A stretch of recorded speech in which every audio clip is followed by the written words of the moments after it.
To Premtobre Kasee on social and live or Facebook / Adom TV, Go TV 176 and a DSTV 280. Now, Alexander Jomo Ayobi Junior High School 2013 no more. Want to me and twa no mumasian so it's time to Kasee Munti. Then shall crown wa ben pants any Kumasi Adom store to store. Oh, clean honum near dear. Then ne, the Yamebeye, a Adom Kasee, Yamanoba, yet was so. Alexander Jomo Echirima, Emro School no name what ye pa, and into a success of Bepre Praman for stores. No CC ho, Enya Dubeti, Ochirima, and no be answer no de Efifi. When a Juma Yemuno, when ya Quenya Ecosesi, Otumfuo said to the second foundation, Asye, and an amsoa, and painful Edihu Nipa, a winning no more Jane and Krata, Yamia and Adom so Enya scholarship if from Asye. Ochirima, I must see another son at me repay. Kasee as a kina. HMB security, and I'm going to Otumfuo Foundation, and I'm little man of my boy. I might say, Adom, Menya, a Kwanwo, Kumasi Technical University.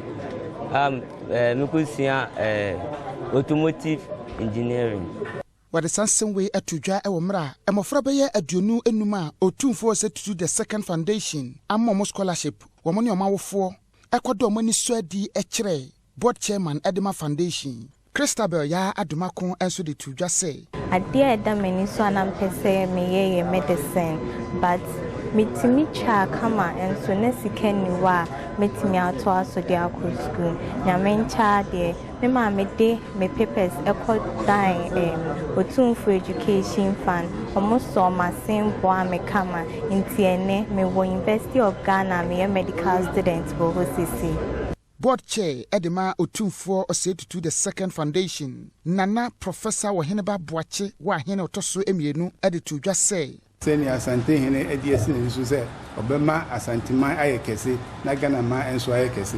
Nti nyina ye hwemonim so ba be kan ho enche bia.